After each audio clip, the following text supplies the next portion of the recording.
Presents moms kitchen కి స్వాగతం. ఈ కార్యక్రమాన్ని సమర్పిస్తున్న వారు ప్రీమియం టేస్టీ గోల్డ్ వంట నూనెలు. ఖచ్చితమైన క్వాలిటీ, ఖచ్చితమైన క్వాంటిటీ, విటమిన్ ఏ మరియు డి పోషక విలువలతో స్వీట్ అయినా హాట్ అయినా వంటకం ఏదైనా ఆరోగ్యానికి ఆరోగ్యం, స్వచ్ఛతకి స్వచ్ఛత. ప్రీమియం టేస్టీ గోల్డ్ వంట నూనెలు. నమస్తే రమగారు. నమస్తే జయ. రమగారు, మనము నవరాత్రుల సందర్భంగా అమ్మవారివి రోజుకొక నైవేద్యం చొప్పున చూపిస్తూ వస్తున్నాం. మరి ఈ రోజు ఏం నైవేద్యం ప్రిపేర్ చేస్తున్నారు?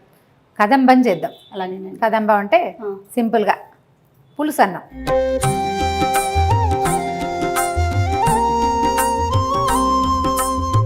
బిస్బెళ్ళ బాత్ అంటారు, కొంచెం ప్రాసెస్లో తేడా ఉంటుంది, దానికి చిన్న చిన్న తేడాలు ఉంటాయి.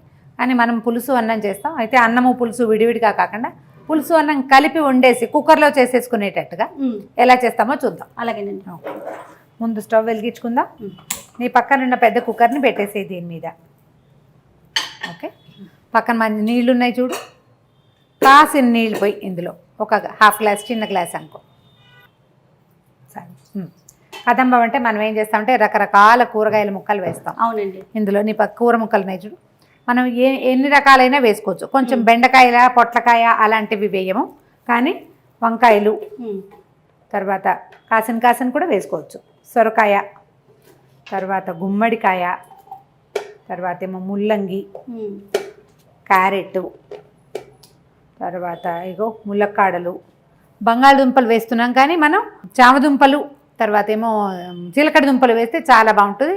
ఈవేళ మనకు అవి దొరకలేదు కాబట్టి అవి వేయట్లేదు. చామదుంపలు వేస్తే ఎక్సలెంట్ టేస్ట్, చాలా. అవునండి. ఇదిగో ఆలూలు వేసేస్తున్నాము. అరటికాయ, ఇంకా రకాలు మీ వైపు ఏ అలవాటు ఉంటే అవి వేసుకోవచ్చు.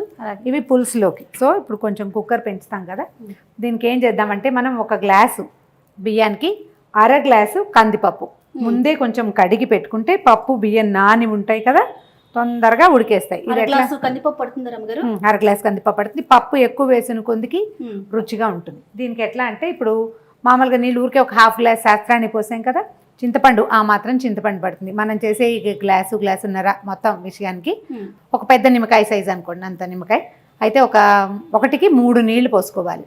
4:30 దాకా నీళ్లు. ఇది చింతపండు రసమే మొత్తం.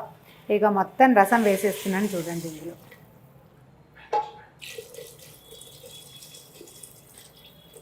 చిక్కటి చింతపండు రసం అడుగున గసి లేకుండా చూసుకుని వేసేసుకోవాలి. వేసుకున్నాక దీనికి ఏం చేస్తాము, అది కొంచెం కడపల్లాడుతుండగా, ఇంకా మనం గబగబా చేసేస్తున్నాం కాబట్టి కలపల్లాడడం లేదు. నేనేం చేస్తానంటే ఇది స్టవ్ మీద పెట్టి ఒక్కో కూర యాడ్ చేస్తాను. మెల్లిగా అది ఉడుకుతుంటుంది, మిగిలిన పదార్థాలు వేసుకుంటాం. మనం రెడీగా పెట్టుకున్నాం కాబట్టి వేసేస్తున్నాం. ఇక బియ్యము, పప్పు, కడిగిన బియ్యము, పప్పు వేసేస్తాం. ఇందులో నీళ్ళు ఓట్ చేసి పెట్టుకుంటే 2 సార్లు కడిగి పెట్టుకుంటే బాగుంటుంది. ఓకే, దీంట్లో ప్రత్యేకంగా మనం వేయవలసిన పదార్థాలు ఏంటంటే కరివేపాకు కాస్త కడిగి పెట్టుకోవటం, కొంచెం కరివేపాకు వేసేసుకోవటం.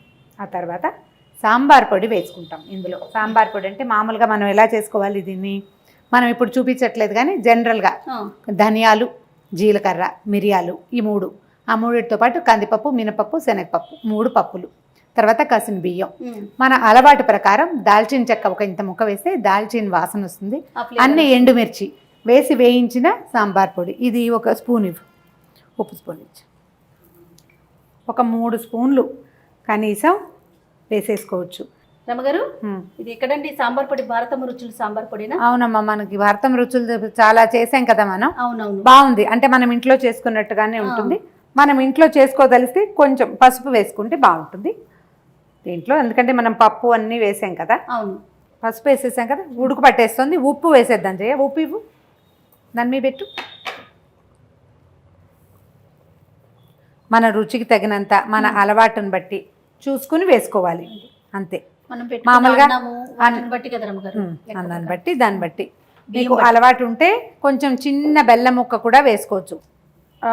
సాంబార్ పొడి, ధనియాలు, అది సాధారణంగా చేసుకోదలిస్తే ధనియాలు, జీలకర్ర, మిరియాలు, తర్వాత ఏమో 3 రకాల పప్పులు, కందిపప్పు, మినపప్పు, శనగపప్పు, దాంతోపాటు మనం ఎండుమిర్చి, తర్వాత ఏమో ఇన్ని బియ్యము, అలవాటు నచ్చితే కనుక దాల్చిన చెక్క కనుక వేసుకుంటే చిన్న ముక్క, వాసన బాగుంటుంది, అరోమాటిక్గా ఉంటుంది, మంచి గుమగుమలాడుతూ ఉంటుంది. ఒకసారి గరిటె పెట్టి కదుపు దీన్ని. మీరు ముందుగానే చేసి ఉంచుకుంటారా? చేసి ఉంచుకుంటాను. ఈసారి భారతమ్మ గారి రుచులది ఒక 2 ప్యాకెట్లు అవి నా దగ్గర కూడా ఉన్నాయి. ఓకే, బాగుంది.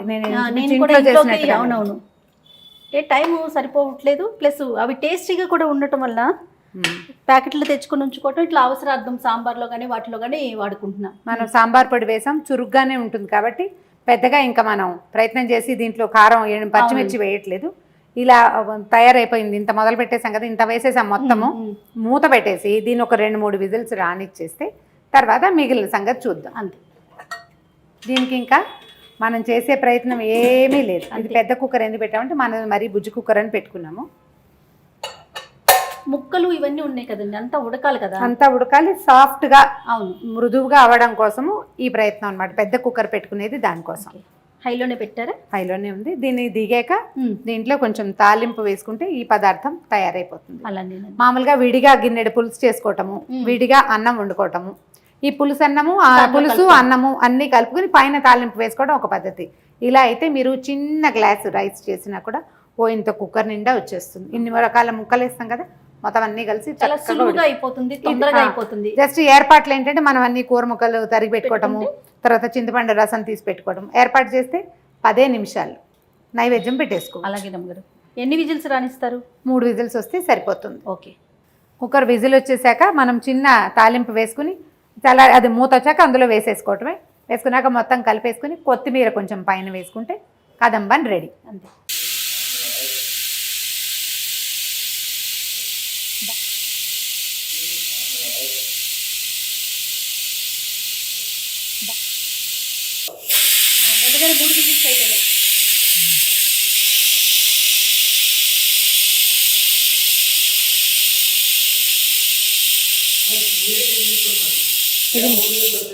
ఇది బాగా గుమగుమలాటంతో నువ్వు విజిల్ కోసం తొందరపడుతున్నావు జయ.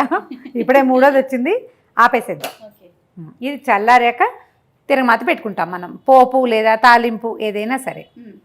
3 విజిల్స్ వచ్చేసినాయి, కుక్కర్ చల్లగా అయిపోయింది, విజిల్ కూడా ఊడొచ్చేసింది. ఇప్పుడు దీని ఫేస్ ఎలా ఉందో చూద్దాం. ఓకే, ఇది పక్కన పెట్టు. వేడి ఇదిగో బాబా, చక్కగా వచ్చేసింది రమ్మగారు. బ్యూటిఫుల్గా ఉంది కదా. మనం దీనికి ఆ 1కి 3 నీళ్ళు పోస్తే ఇలా వస్తుంది. ఇంకా కొంచెం పలచగా చేసుకోవాలంటే ఇంకొక హాఫ్ గ్లాసు. మనం ఎలాగో 3 కంటే ఒక హాఫ్ గ్లాసు ఎక్కువే పోస్తాం. ఇందులో టమాటాలు వేయచ్చా వేయకూడదా, ఇంకా ఏమైనా వేయచ్చా అంటే ఎవరి చాయిస్ని బట్టి వాళ్ళు వేసుకోవచ్చు. ఇది తీసేసాం కదా, ఒక చిన్న తాలింపు వేద్దాము. అలాగేనండి. ఈ చిన్న తాలింపు అంటే నెయ్యి కొంచెం ధారాళంగానే వేసుకుని, కొంచెం పప్పులు వేసుకుని, తర్వాత ఏమో కాస్త జీడిపప్పు, కొత్తిమీర, అంతే. మీ ఫేవరెట్ ఇంగువ చెప్పలేదు మీరు. నేను వేసేస్తాను ఇప్పుడు చెప్పకపోయినా కూడా. శనగపప్పు వేస్తారు కానీ నేను కొంచెం శనగపప్పు కనిపిస్తే నచ్చదు నాకు, వెయ్యను నేను. 2 మెంతి గింజలు వేసుకోవచ్చు. మనం ఈ అమ్మవారి నైవేద్యాల్లో కొంచెం మెంతులు తక్కువే వాడుకుంటున్నాం కదా. సో నెయ్యి కాగిపోయింది. ఇది పెద్ద స్టవ్ కదా, తొందరగా వచ్చేస్తుంది. మినపప్పు అన్నీ మీ వైపే ఉన్నాయి. ఓకే. కాసిన ఆవాలు, తర్వాత జీలకర్ర, కొంచెం జీలకర్ర వేసాక నీ పక్కన ఎండుమిర్చి ఉంది, తీస్తావా? వేసేనా? వెయ్యి. స్పూన్ తీసుకో, కొంచెం ఇంగు వేద్దాం. ఇది పులుసు కదా. అవునవును. పులుసుకి తప్పకుండా ఇంగు వేసుకుంటేనే బాగుంటుంది. ఓకే, ఇంగు వేసేసాం. ఇప్పుడు జీడిపప్పులు వేసేద్దాం.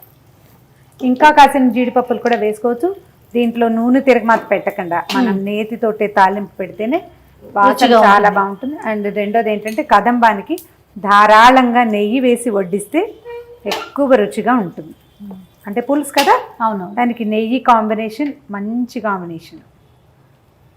మనం అమ్మవారికి పెట్టేటప్పుడైతే కొంచెం పైన నెయ్యి ఎలాగో వేస్తాం కదా, అలా వేసేసుకోవచ్చు. ఇదిగో వేగిపోయింది. వేసేనా? వేసేనా.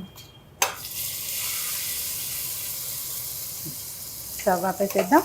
దాన్ని ఒకసారి కాదు, కొంచెం ఫ్రెష్ కొత్తిమీర తుంపి వేసుకుందాం అందులో.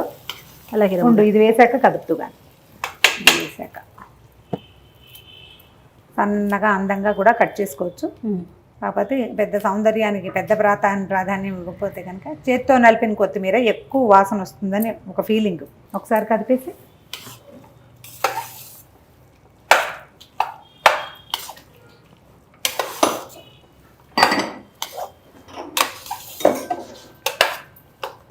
చాలు. ఒక బౌల్లో పెట్టుకుందాం రమ్మగారు. పెట్టుకుందాం. పెట్టుకొని మన కదంబం ఎంత అందంగా కనపడుతుందో చూపిద్దాం. అప్పుడు మనకి ఇది ఎలాంటి కలర్లో ఉంది, ఏ రంగులో వచ్చింది అనేది కనపడుతుంది కదా. ఎంత స్మూత్గా ఉంది, బాగుంది కదా, చూడ్డానికి బాగుంది. చూడు, చిలకడ దుంపలు చామ దుంపలు వేసుకుంటే చాలా అందంగా వస్తుంది, చాలా ఎక్కువ రుచిగా ఉంటుంది. కదంబం రెడీ. అమ్మవారికి శాకంభరి అవతారం వేస్తారంటే అన్ని రకాల కూరగాయలు సృష్టించిన తల్లి. అలా ఎన్ని కూరలు కుదిరితే అన్ని కూరలు వేసుకుని ఈ శాకాన్నాన్ని లేదా ఈ కదంబ సాదాన్ని అమ్మవారికి నివేదన చేయటమే. కొంచెం నెయ్యి ధారాళంగా వేసి నివేదన చేసి ప్రసాదం పంచుకోవటమే. తల్లి కాపాడమ్మని మనస్ఫూర్తిగా దండం పెట్టుకోవటమే. రమగారు, మరి ఈ వంటల కార్యక్రమం ఇన్ని రోజులు మనం మామ్ ఛానల్లో వేసుకుంటూ వచ్చాం కదండి. దీనికి సంబంధించి ఒక సపరేట్ ఛానల్ని క్రియేట్ చేయబోతున్నాం, అదే మామ్స్ కిచెన్. ప్రేక్షకులందరూ కూడా తప్పకుండా మా సుమన్ టీవీ మామ్ని ఎలా ఎంకరేజ్ చేశారో మామ్స్ కిచెన్ని కూడా అలాగే ఎంకరేజ్ చేస్తారని మేము భావిస్తున్నాం. రోజుకు ఒక వంటకం మీ అందరికీ నేను రమ్మగారు చేసి చూపిస్తాం. మీ వైపు నుంచి వచ్చే ఆలోచనలు కానీ సలహాలు కానీ కామెంట్ రూపంలో తప్పకుండా మాకు తెలియచేయండి. అలానే Suman TV presents moms kitchen కూడా ఎంకరేజ్ చేయండి. థ్యాంక్ యూ రమ్మగారు. Thank you Jaya. So moms కిచెన్లో వంటలన్నీ చేయడానికి రెడీగా ఉండండి రమ్మగారు మీరు కూడా. అలాగే. థ్యాంక్ యూ అండి. Thank you Jaya.